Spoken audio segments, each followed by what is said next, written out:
Alô, galerinha do YouTube! Você que já é inscrito no canal, muito obrigado.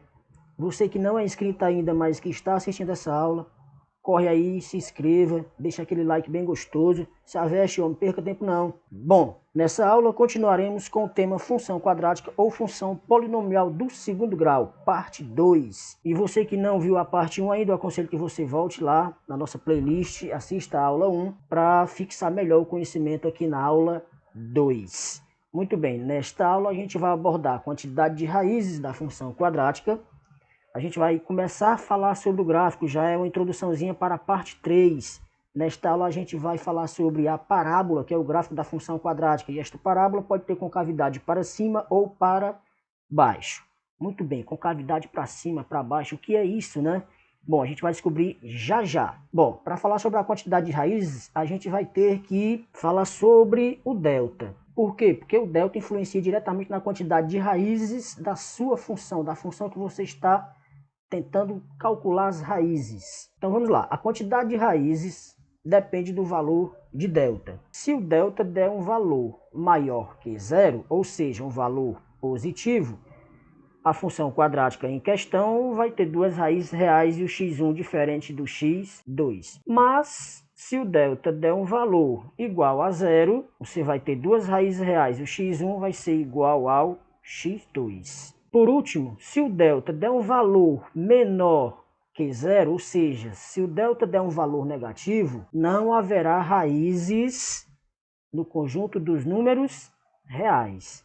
Não haverá raízes no conjunto dos números reais, gente. Ou seja, não vai existir x1 e x2 pertencente ao conjunto dos reais. A gente não pode cair no erro de dizer que a função, que a equação não tem solução, gente. Não tem solução no conjunto dos reais. Exemplo, determine a quantidade de raízes das funções a seguir. Nós temos três situações. Aqui a gente vai determinar apenas a quantidade de raízes, a gente não vai calcular as raízes.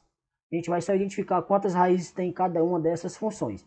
Na primeira nós temos f de x igual a x ao quadrado menos 5x mais 6. Para determinar a quantidade de raízes, você precisa fazer o seguinte, identificar quem é o coeficiente A, quem é o coeficiente B, quem é o termo independente C. E você vai precisar da fórmula que se calcula o valor de delta. B ao quadrado menos 4 vezes o valor de A vezes o valor de C. Quem é o A, quem é o B e quem é o C? A gente vai identificar aqui, ó. O A é aquele valor que aparece na frente do x ao quadrado. Nesse caso aí, ele vale 1. Então nós temos aí A igual a 1. B, o B aparece na frente do x, então o B vale menos 5. E o C é o termo independente que não tem x nenhum. E o C aqui nesse caso é 6. Então vamos substituir aqui na fórmula do delta. Delta vai ser igual a B ao quadrado. Gente, o B é negativo, então tem que botar um parêntese aqui e elevar ele ao quadrado. Fica menos 5 ao quadrado menos 4 vezes o valor de A, que é 1, e vezes 6. Então o delta nesse caso aqui vai dar menos 5 ao quadrado. Veja, o menos 5 está dentro do parêntese. Então tem que multiplicar menos 5 vezes menos 5, cujo resultado é 25. Menos 4 vezes 1 dá menos 4. Vezes 6, menos 24. Nesse caso, o delta vai ser igual a 1. Observe. O delta se encaixa em qual dessas três definições? O delta deu o valor 1. O delta deu maior do que 0. Então, esta função, no primeiro exemplo, vai ter um x1 diferente do x2. Se você quiser descobrir quem são essas raízes, aplique aí na fórmula de Bhaskara que você vai chegar às raízes x1 e x2. Mas aqui a gente vai só estudar a quantidade de raízes, certo? Baseado no delta. Bom, vamos ao segundo exemplo então. Nós temos aqui uma função f de x igual a 4x ao quadrado menos 4x mais 1. Quem é o coeficiente A, quem é o coeficiente B e quem é o termo independente C nessa função? O coeficiente A é 4, o coeficiente B é menos 4 e o termo independente é 1. Então vamos substituir esses valores na fórmula em que eu calculo o valor do delta.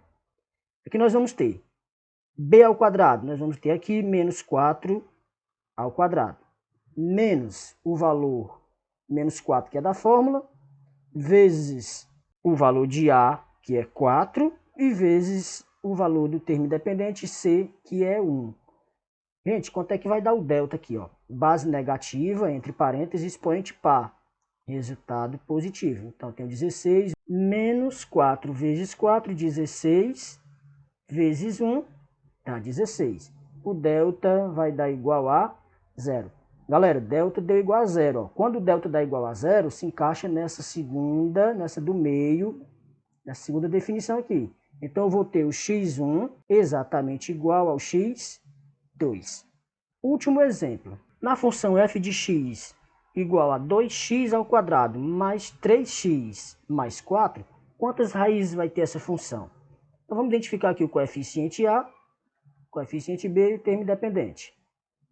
O coeficiente A vale 2, o coeficiente B vale 3 e o termo independente C vale 4. Bom, aplicando aqui o valor de A, B e C na fórmula do delta, nós vamos ter 3 ao quadrado menos 4, que é da fórmula, vezes 2 e vezes 4. Bom, galera, quanto é que vai dar o delta nessa situação aqui? 3 ao quadrado dá 9, menos 4 vezes 2 dá menos 8, vezes 4, menos 32. Nesse caso, o delta vai ser igual a 32 menos 9, dá igual a 20 e menos 23. Ok? Galera, delta, nesse caso aqui, ó, delta deu negativo, delta deu menor que zero. Nesse caso aqui, x1 e x2 não pertencerão ao conjunto dos reais. Essa equação, essa função do segundo grau não vai admitir solução no conjunto dos números reais. Bom, gente, vejamos agora a relação que as raízes e o coeficiente A têm com o gráfico da função. Vejamos esses dois exemplos, esses dois gráficos bem genéricos. Observe, na primeira situação nós temos um A maior do que zero. Quando você tem uma função do segundo grau, onde o coeficiente A é maior do que zero, a sua parábola, o gráfico da sua função vai ter concavidade voltado para cima. Agora observe que esse gráfico, essa parábola, intercepta esse eixo x em 2 pontos. Esses 2 pontos são exatamente as raízes da sua função, x1 e x2. Ou vice-versa, pode ser o x2 e x1. Ok? Então a relação que as raízes têm com o gráfico é que elas determinam onde o gráfico vai interceptar o eixo x. E o coeficiente A? O coeficiente A diz se a parábola vai ter concavidade para cima ou para baixo, como no segundo caso aqui. Observe que aqui nós temos um A negativo, A menor do que zero. Observe que a concavidade aqui está para baixo. E observe que o gráfico intercepta o eixo x também em 2 pontos distintos. Isso quer dizer que a raiz x1 é diferente da raiz x2. Então, resumindo, quando A é maior do que zero, concavidade para cima.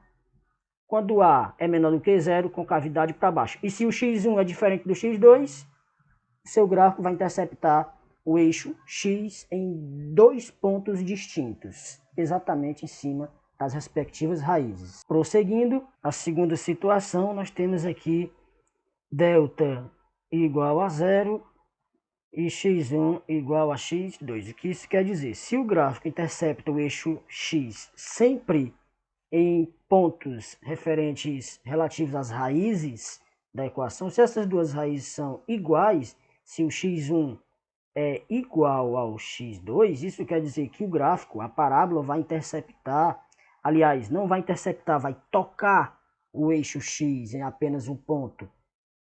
E esse ponto é exatamente no valor referente às duas raízes que serão iguais, ok?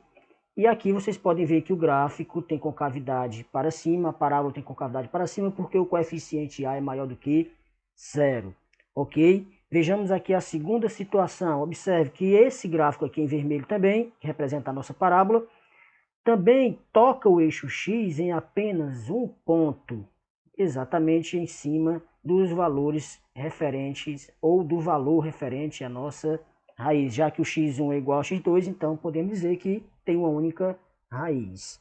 Ok? E aqui o gráfico vai ter concavidade para baixo, porque o valor de A é negativo. Ok? Então, dando sequência, chegamos em uma situação em que o delta dá um valor negativo. Olha, raciocina comigo.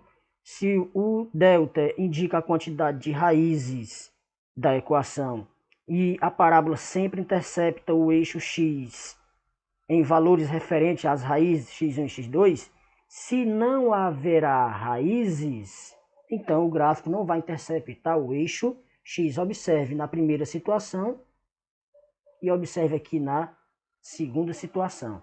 Observe que os gráficos não tocam e nem interceptam o eixo x. Existe uma certa distância aqui entre os gráficos e o eixo x. Então, galera, eu vou ficando por aqui.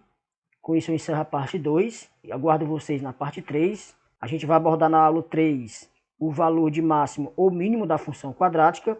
A gente vai falar sobre o vértice da função quadrática e a gente vai também aprender a construir de forma rápida o gráfico da função quadrática, a construir a parábola que representa determinada função quadrática. Um abraço a todos.